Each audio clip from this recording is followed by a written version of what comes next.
Right guys, so it looks like Bcoq Inu is in fact facing a bit more of a pullback than what most people might expect. But for myself, I wasn't too overly bothered about it because I knew this would be the range for us to be bouncing around before ultimately either pushing more to the upside, which means I don't need to add any more to my bag. But if it goes back down, I'll be adding a lot more to my bags. Reason why, because if you look to our left, this is the last hold of support before possibly we could see a further move to the downside, which is right over here. So if this happens, you know what? It's not exactly the end of the world, but at least as far as the coin looking bullish, yeah, it will turn bearish for sure. So from here to there, that will be roughly around about 88% move to the downside, which could seem really bad for anyone who's quite new when it comes down to cryptocurrency or just investment in general. Because what you want to remember, guys, you are still actually holding the assets. Just the value has gone down, but you don't lose the assets at all.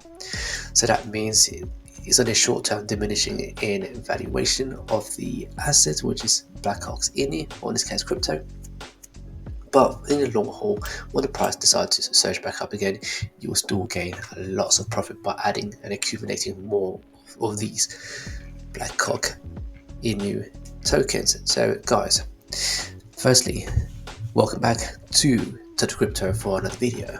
And yeah, at the minute we are looking like we are on thin ice at the minute.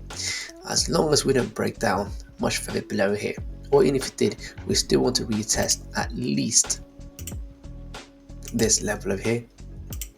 That's the bottom of that larger rectangle box.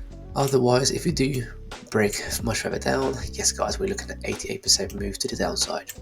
However, if we see a nice little bounce from here and then we push our way back up and hopefully retesting this high and we break that high, so we get anywhere up here, anywhere above the zone there, then that would be a lifeline for Bcoq Inu.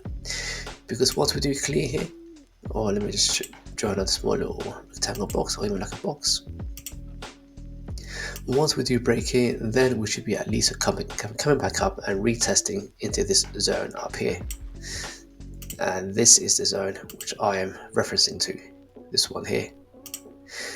And then once that happens, when that happens, then we should be expecting a higher high from here and continue our way or our journey back up to the top. But firstly, we just need to see that we are breaking at least a much higher high from here, or at least see ourselves reversing here and then pushing away at least back into the zone here before ultimately retesting there and getting into this area there. Otherwise, it could be a further bearish move if we go breaking down below here. So that means chances are we are going to push down to that 88% move to the downside, which will take us all the way back down into this zone here. Now that's not too bad, guys, if you think about it. If it drops back down here, then I'll definitely looking to accumulate, I don't know how much more, definitely maybe at least several hundreds more. Reason why? Because firstly, when I entered the Bcoq Inu, I entered laughing around about here or there. It went up, then it came back down. I've added there, then I started accumulating more of these tokens as we were falling down. And eventually, once the coin does decide to wake up and blast through this all-time high, guys, this will be insane. So no matter how you look at it, you can still make some serious gains from Bcoq Inu. Let me just enlarge the screen so you can see for yourself. Even if we come back down to retest down here, guys, just look at this move from here all the way up to there. Chances are we are going to sooner or rather than later come back down at least to about here, which I did mention in my previous videos, and which you can go check here or there or somewhere around the screen. Or otherwise, eventually we will fall back down to that initial break to the upside. And wow, this move here is just too insane.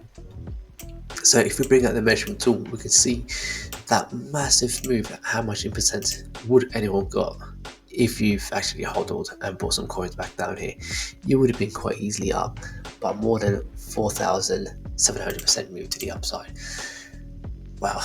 So if you come back down here, for instance, that is the sort of gains that you should be looking for. So you shouldn't worry too much about what happens here, because at the end of the day, this is a long-term play, which means the more you accumulate down here, and when it drops, once we do pump up, you'll be in serious profits. Now that's how you make crazy gains in cryptocurrency. I hope this gives you some reassurance that even if the coin falls, down back to the ground, guys, listen. The bull season hasn't even kicked in, and once it does, this token will rip through its all-time high.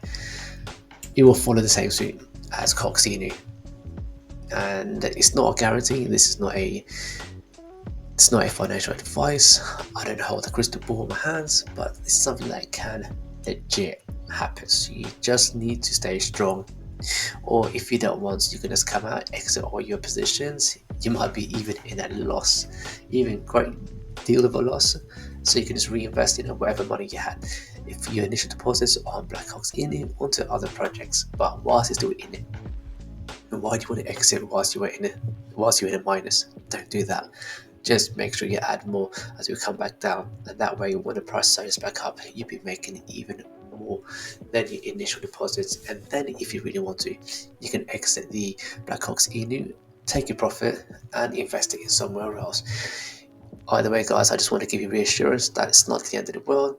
But as long as we flip this area here and retest anywhere in this zone, that's what I call the safe zone or continuation to the upside, then you should be expecting a nice move to the upside. So I would leave it there. If you found my channel useful and informative, then give me a like, subscribe, hit the bell notification, and if you haven't done so already, let me point you to the direction where you should subscribe to me. And if you haven't checked out these videos up here, go check them out, and I'll see you all in the next one.